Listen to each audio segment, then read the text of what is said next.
Welcome back. Welcome in. This is Country Roads Confidential at earsports.com, part of the CBS Radio Podcast Network. I am Mike Casaza, welcoming in Chris Anderson. Chris, you have a Halloween party, right? Yes, I do. I currently have 19 children under the age of 10 running around my house with How many 15 of them other were adults. in Lubbock, Texas on Saturday? Don't know. Seems like maybe a few of them actually, but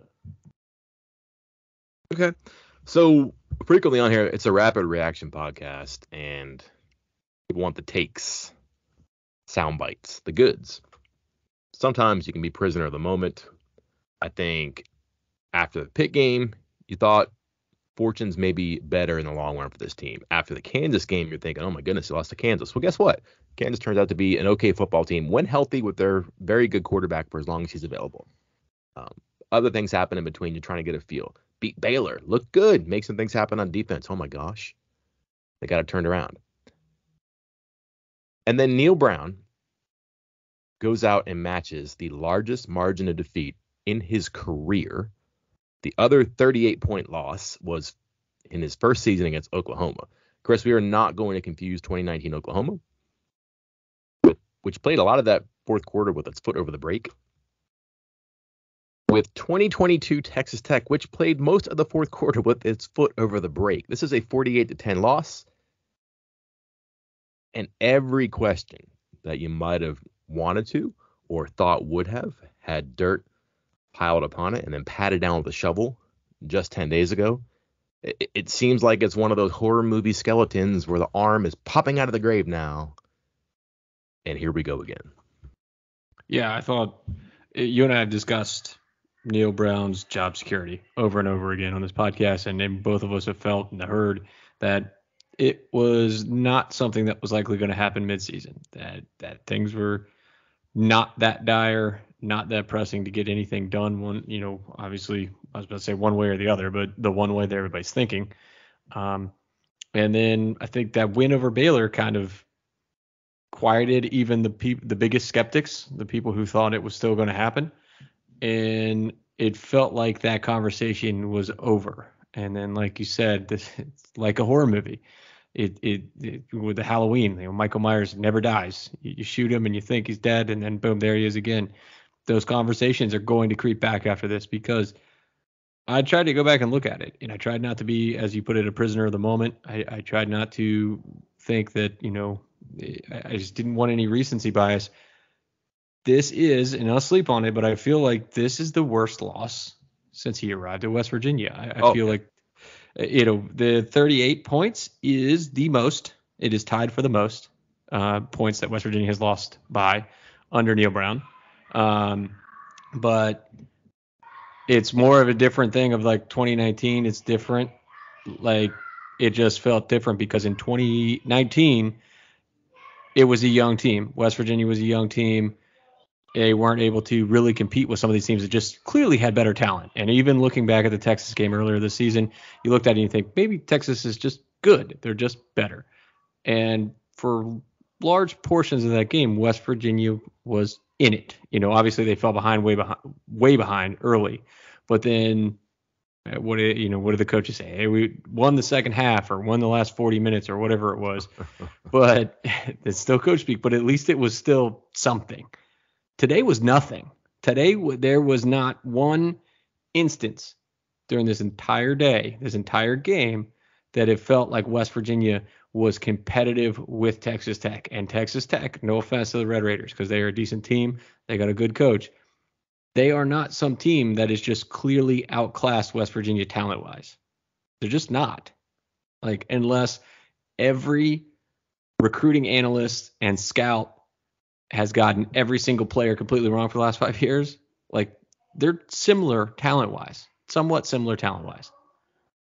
And you would never know it by watching today's game. Not even close. A 300-yard passer, in his second career start, by the way. A 100-yard rusher, a 100-yard receiver, 6 for 6 in the red zone, 6 for 7 on fourth down. 594 yards of offense. West Virginia, 4 turnovers. Texas Tech, none. Everything that you and I talked about, and it's not just you and me. We're not some football savants who can look at a stat sheet and see things that no one else can, right? We don't stare at it long enough, and then the answers come to us. It's not like one of those dots that you look at, and all of a sudden there's a picture there in the middle. Hey, speak for People yourself. Could have seen this coming. Yeah. Everything that either Texas Tech did or did not want to do, Texas Tech did not do or did. West Virginia, again, I mean, say what you will, but they have a path. Like, they have a lane they like to get in. They like a groove to follow to victory, and just never got in it. This was never competitive. Am I wrong? It was never competitive. No, it absolutely wasn't. And to your point right there, all those things we talked about. I mean, we spent a long time on the preview pod and in the 3 key matchups and the fresh set talking about just how bad Texas Tech's offensive line was. Not just one guy, all of them. Would you have known that watching today's game? No. No, not at all. I get that Texas Tech did some quick passes, especially early. But West Virginia's defensive line, or the pass rush in general, was non-existent today. Zero, none, against arguably the worst Power 5 offensive line in the entire country. And not just the passing game, but even the running game. As we also noted in those previews, they ranked, was it 111th, 118th out of 130 teams in run blocking grade from Pro Football Focus. They weren't even clearing run, like lanes, for their rushers. It sure looked like it today. They had clear paths all day long, it felt like.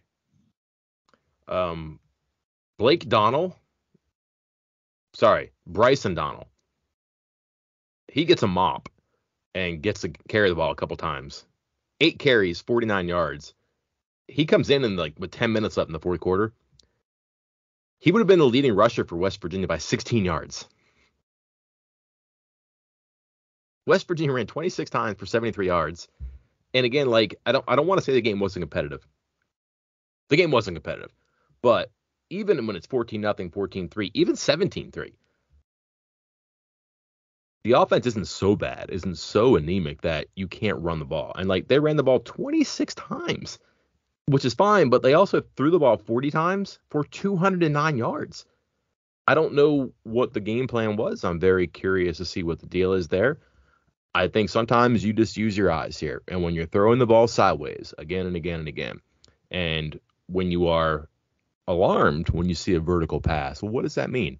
Does that mean you think you can get something on screen passes? Perhaps. Have we seen West Virginia succeed consistently on tunnel screens, bubble screens, whatever? Not really. Have you seen West Virginia make a ton of contested catches up the rail on vertical throws? You have not. And what happened today? Nothing. They tried some balls up the left, up the right, slot fades even, and just don't have guys who can go up and get it. I would say 2 of the interceptions are probably, 50-50 balls to Reese Smith and definitely Bryce Ford Wheaton, where the receiver has to play defensive back. You just have to, or at least give a better effort, or any effort on the ball. Didn't happen. And Chris, I just wonder, like, are we not seeing that? Are we seeing these quizzical, short, quick throws because James Gamitter isn't playing and Wyatt Milam is out and they want to protect their quarterback and offensive line? Or because they just don't have a way to create separation and get open vertically? I think it's B. Yeah. I mean, I wonder. I question all the screen passes in general. 5 in the first quarter alone, and I think the last 4 of them, Tech got a hand on a West Virginia receiver in the backfield on a receiver screen, like behind the line of scrimmage. Got the hand on him. There was another play. So it was the third quarter. West Virginia's ball. It's 24-10, 24-3, I think. So it's not exactly close. Again, it wasn't really competitive most game, but West Virginia goes downfield, kind of downfield. It was a stretch bootleg kind of throw to Traylon Davis for a 16-yard reception. Then a downhill straightforward run to C.J. Donaldson, 6 yards. C.J. Donaldson run, 16 yards. 1st and 10, moving down the field, Texas Tech territory, 30-ish yard line. Screen pass to the receiver. And again, there's 4 Tech defenders with 2 receivers out there, loss of 2 yards. Now you're behind the line. You're behind the sticks. and that was really killing them. And again, it's weird to say because you're right that I'm not sure there has never been a lot of separation by receivers. It's one of the very first things you and I talked about after the Pitt game about how West Virginia was kind of leading whatever it was, the conference or the nation or something in that first week of contested throws or contested targets or contested catches or all of the above. And it was like, that's great that you're making the tough catches, but that's also indicative that you're not getting open. Yep. Like you're not getting separation. And that's a bad thing. And it's coming back to haunt them now, which is then forcing them into these screen passes, except West Virginia doesn't have the Tavon Austin, those jittery types that can catch it and make moves and get out there in space with that screen pass. I just don't think they have that talent either, which, well, that's not a good spot to be in at the receiver position. I don't know where to begin here, except the beginning. And this is repetitive now. Just deficits at the start of game. This is 3 straight games with double-digit deficits in the first half, and came back from 1, did not come back and gets 2. I would love to know what Dave Aranda and Jeff Grimes and the Baylor staff is thinking right now. Like, they go out, they get a great win against Kansas. They're eating their cheese sandwich in the hotel, watching this and going, wait a minute, what happened? Lost by 38 to Tech? And just like, how did that get away from Baylor last week? I don't know. Maybe West Virginia played above and beyond. But then also you look at the turnover line, and that was a huge factor last week. And West Virginia just didn't make plays defensively today, like time and again and again. Like, I was saying this before. West Virginia was, well, the opponents were 7 for 10 on 4th down this year. 7 for 10. Texas Tech started 6 for 6, and they finally got the field where they blitzed and got a stop on 4th down. It didn't matter, but just like it was just bizarre. I'm looking now. Like, have you seen the stats, Chris, for the number of plays? Not yet, no. Would you like to guess? Just the spread. How about the spread? Not even the number. Let's want to guess the number. You tell me. 103 to 66. And like, that's 48 points. And like, also 103 plays, 33-51 a possession. I just, like, anything that West Virginia wanted to do, couldn't do it. And some of it's game plan, some of it's the other team doing stuff. But also, like, there was nothing terribly exotic about what Texas Tech did. I didn't see any trick plays. I didn't see any dual quarterback thing. I didn't see a quarterback handing it to a quarterback and a quarterback throwing it. I didn't see stuff that would be like, oh my gosh, I never thought of that. Just kind of played their game and piled upon them 103 snaps for almost 600 yards. Good work. Quarterback, very competent. And that's bad because a team coming off a bye is going to have some advantages. Sure, I get that. But, man, just an avalanche of snaps and yards and positive plays. I had to look at it here. I'll see coming into the game, Tech had 124 plays of 10 yards or more in 6 games, so north of 20 a game. I got to think they added to that today for sure. And all the 4th down stuff just seemed like it maybe spooked West Virginia early on.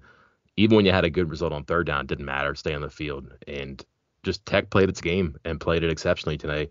And West Virginia just never got in the front foot. And again, I don't want to say it's not competitive in the fact that it was 17-3 and West Virginia was driving for points, maybe a touchdown at the end of the half, 17-6, 17-10 at the half. Cool. So in that sense, it's competitive, right? There's a what if there. But there were so many what ifs in that first half that ultimately, Chris, 3 points is 3 points and a half. And when you follow that with 7 and you get outscored 31-7 in the second half when it's a do or die moment, it just says volumes about where things are right now. And especially starting the second half of the 4th season. And you're just kind of running out of time and excuses and explanations here, it seems like. Yeah, the offense was dreadful. That was something that I felt like it was teetering between average and very good. It felt like there were moments where it could be very good, but you saw too many drives stall out, which made it a little closer average or at average at times throughout the season. And today it just looked dreadful. It looked completely, everybody was off kilter. Everybody was off timing wise. There were some effort situations.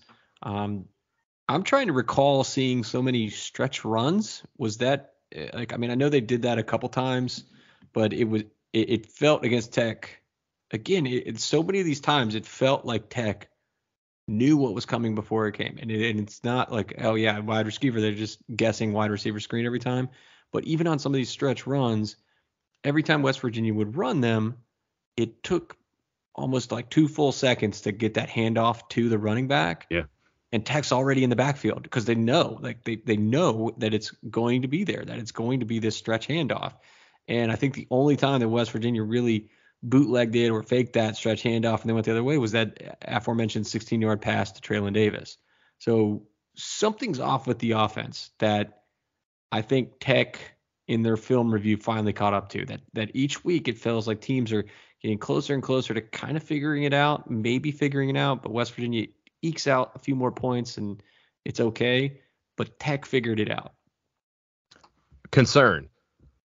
Down a tight end. Don't trust a ton of receivers.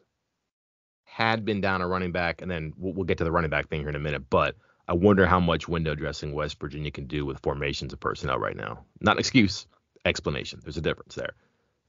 Grab your stethoscope, Chris. Grab your doctoral skills here. Ready? Yeah. You pointed this out. Tech ambushed pert near every wide receiver screen. How?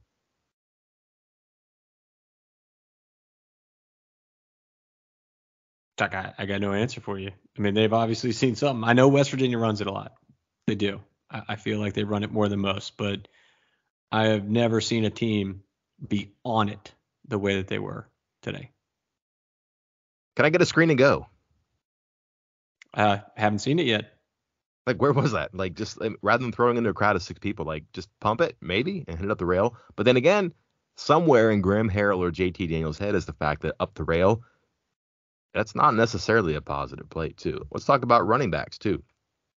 Donaldson, 12 carries, 33 yards. One is a 16-yard gain, so 11 for 17 apart from that. Can't take the 16 away from him. It was a good run, but you can tell the kind of day he had. Mathis, 7 for 33. Johnson, 3 for 14. Mathis and Johnson, I think I'm right here, did not take a snap in the second half. No, both got hurt. Donaldson looked gassed, if you ask me. This is not his fault, okay? Missed last game, has not practiced a lot, and when you're in protocol, you're limited. You can't do things. They do not let you, and your way back is baby steps. But also before that, they were wondering how many plays can he play, how many snaps can he play, how many handoffs can he carry. So let's just agree to say conditioning right now for a true freshman who was a tight end when he came on campus, not his strength, okay? They only travel with 3 running backs. They left Jalen Anderson and Marquand Rucker home. They're traveling with 4 quarterbacks, Chris, on a 70-man roster. This is quizzical to me, but again, perhaps you're just nitpicking here. Did they need a 4th running back today? Is Marquand Rucker or Jalen Anderson going to make a difference? I don't know, but for a while, the running game may have worked. Don't know. We'll see. I just thought that was something that stood out, like they could have used another running back today, and who knows what the deal is with Anderson. We'll see. I don't know. Just a very strange thing to me. Let me ask about Daniels. 23, 36, 194, 1 touchdown, career high 3 picks. I don't know. It didn't seem like he was off. It didn't seem rattled. It just seemed like they never strung together enough plays in a row, save maybe one possession, where you thought, okay, now it's back on track. Okay, now he looks like himself. Now the offense looks like it did for 3 quarters against Baylor or 3 quarters against Kansas when it was at its best. I don't know if that was the pass rush, if he was seeing 7 or 8 defenders dropping. Some drops. I'm sure that hurts his stats. I'm not sure it hurts his confidence. For a guy who's been in command and has been so good at taking what's there and throwing guys open and putting the ball in the good spot, those things have been there before. No question about it. Level of competency, and then from that confidence for the offense, absolutely exists. Wasn't there today. I had to go back and watch it, but I'm just not sure he was in great situations or was given or making great decisions out there. And playing behind the 8 ball is not something that they're good at. No, I think, looking back at his games, I kept mentioning there were, whatever the ratings were, 70, 65. It was always average to above average. There was never a game where he was just amazing, and there hasn't been a game where he's cost West Virginia the game. Now, he didn't cost West Virginia the game. This game was a full, complete team loss here. Everybody had a piece of this one. But he certainly contributed the wrong way today because he had some off throws. He had some, I wonder how much they keep telling us that he has all the decision making he wants at the line of scrimmage. And there are times, like some of these screenplays, where you are seeing 2 receivers but 4 defenders over there. Mm-hmm. Why are you throwing a screen? Like, there has to be an option to opt out of that, to call something else, to audible some other way, because that play's dead before you ever snap the ball. If you're going there, that play is negative yardage 99% of the time. The play is dead. You have to get out of it. And today, I'm with you. I don't know if he was just not seeing down the field correctly, because at one point, I mean, the numbers are bad enough at the end with all the interceptions, but I'm talking about the average depth that he was throwing down the field. Right before the last drive of the half, he had thrown 19 times and had 68 yards. Yeah. 19 times for 68 yards. Like, that is unfathomably bad. That is such a small number, such a small yards per attempt, that's the kind of situation where you get benched for. Like, which I'm not saying JT Daniels should be benched, but those are not good numbers, and that is just a sign of somebody not willing to throw the ball down the field. But then again, I mean, who knows his targets better than he does? I think we can all agree his preparation, his knowledge, his wherewithal is top floor, right? It's penthouse level. We've all been impressed by that this year. Does he know something? Does he feel something? And then how prohibitive is that? This seemed to me like it was not in line with who and what we'd seen so far. And then again, you can only call the plays sometimes that are there. And look, sometimes it might have been like that, but they just didn't block it great, or the guy didn't make a right cut or whatever. But just the repetitive sideways throws seemed very unusual to me there too. I can't think of a better or worse, or I would just say maybe this is the best, quickest way to get out of this, Chris, but just some back and forth questions. One, for me to start. Okay. Does the post-game news conference matter at all? Because you're ducking out. You're going to go have, bobbing for apples, little trick or treat at the house. I got to listen to Neal Brown. And I'll be honest with you, like, how do I say this? I don't want to say I don't care, but like, I saw a team with a backup quarterback, maybe a third string quarterback, an offensive line that isn't great, go up and down the field, a defense that does a couple things well, which is play man, and then a receiving group that has a ton of receivers because they incorporate a ton of receivers, make a ton of plays. And I'm just wondering, like, lacking cornerbacks. Well, the cornerbacks haven't been very good all year. So from not very good and not healthy to what's worse than not very good and not healthy? You know what I mean? Like, you're already kind of at the basement. Offensive line injuries, I don't know, maybe. I don't know. I'm not sure Jordan White's a sub-average or optimal replacement. Tomas Rematch played a lot, didn't play very well. My point is that you could probably do some things here, and turnovers didn't do that. Got off to a bad start. Yeah, it did. Absolutely true. Turnovers did hurt. Bad start did hurt. There's a lot of ways you can explain this away that makes sense, but when you also step away, it's a 38-point loss in the 7th game of the 4th season, and just I wonder how much patience people are going to be willing to offer, never mind have, in a situation like this. Can I get out of this, Chris, or do I have to do it? I saw somebody, it's related, I'm not going off on a tangent here, that tweeted, and I'm sorry, I can't remember who it was because somebody sent it to me, but about Neal Brown's post-game press conference saying that they could basically ad-lib, or what was that? What are those books called where you just throw in the word? Ad-lib. Yeah. His entire press conference based off of just piecing together quotes from the past, because I think we all know that it's going to be mostly coach speak. There's not going to be much to take from it. And again, some of the excuses, the reasons that these things are happening they are personnel. They are. But that's year one excuse. That's your favorite term, year zero excuse. Oh, God. This is year 5. Personnel problems are nobody else's fault anymore. They're just not. Like, I get transfer portal sucks, got hit hard in the offseason, but that's the name of the game nowadays.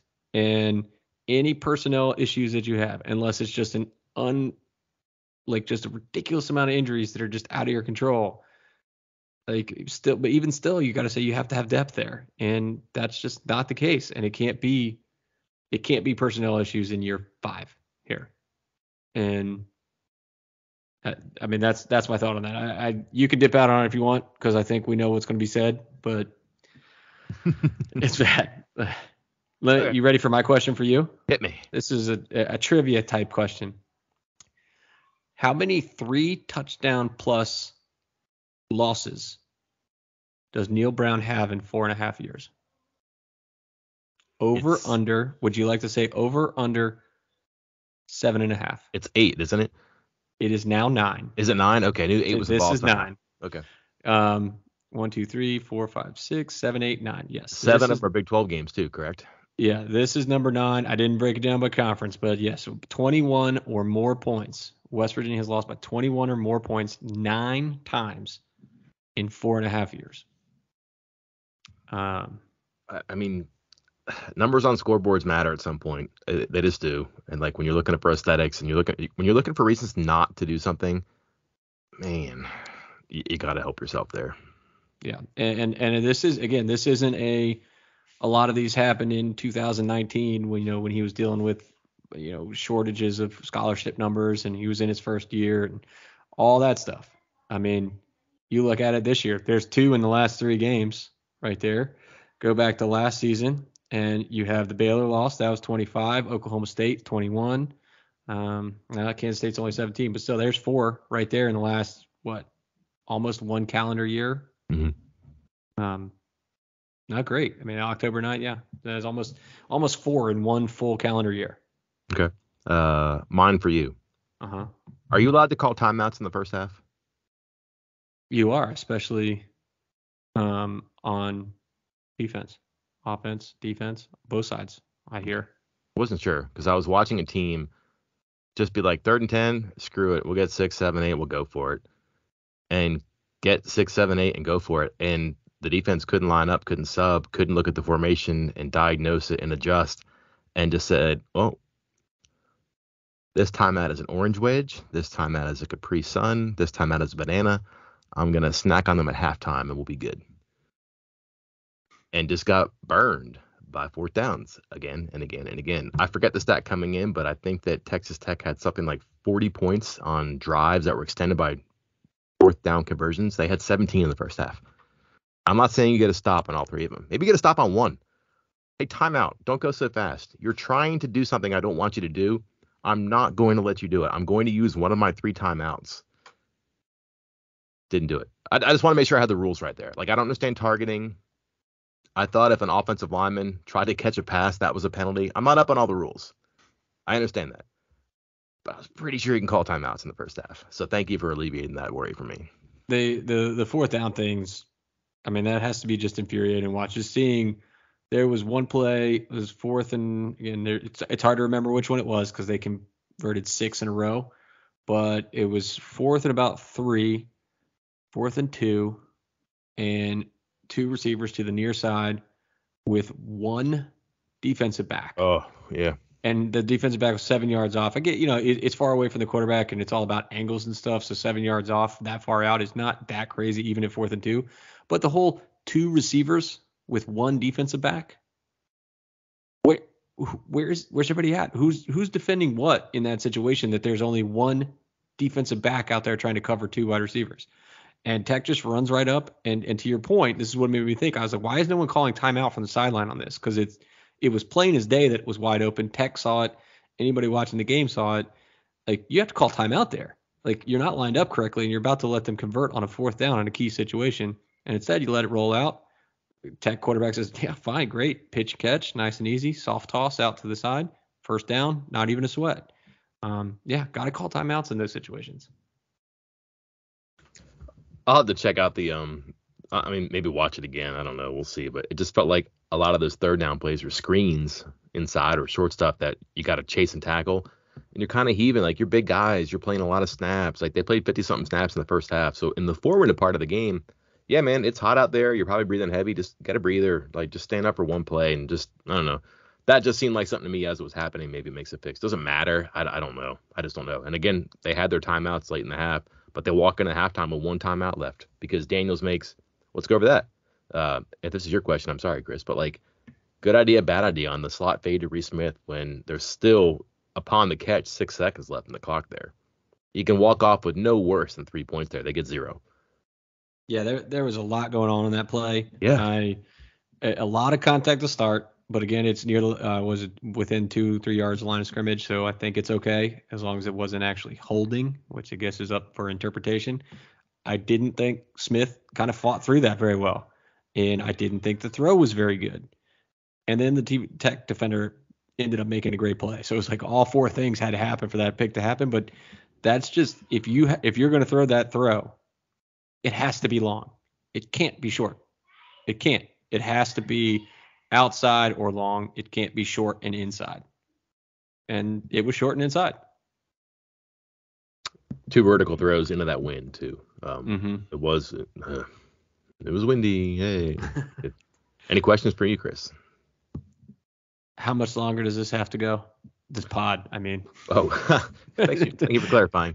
Not too much longer there. I was trying to think if I had one or more for you, but that's probably it. Here's something else too. West Virginia 209 yards passing.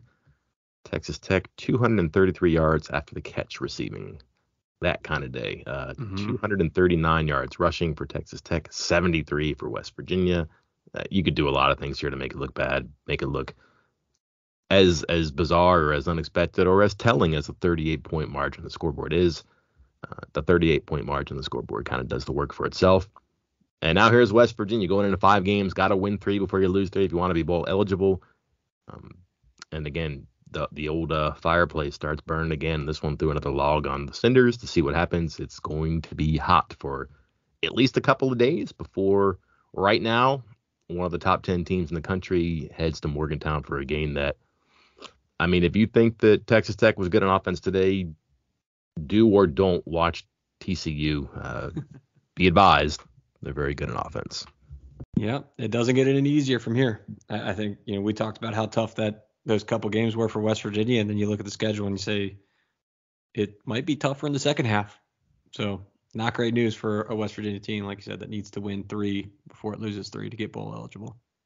Coming up on the site, somehow or another, 3 things I think, 3 things I know. We'll get you some snap counts, which ought to be interesting because so many personnel variables were in here. Running back, offensive line, even receiver, cornerback, defensive line. A lot of new people in there. Asani Redwood, who, by the way, that was kind of nice sometimes I saw him today. So some players that had not popped up or who maybe played more than expected. We'll capture all of that in the snap counts.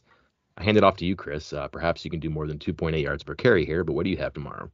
I'll have snap judgments up about the Big 12. It was a busy day. I'm going to have the report card with PFF grades. Got a couple new offers out on the recruiting trail that I'll have updates with.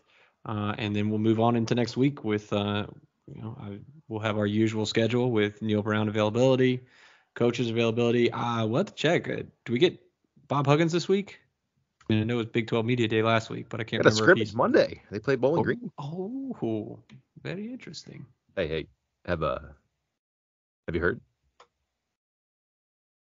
I got a 50-50 shot of getting this right. Are they making shots or do the guys like each other?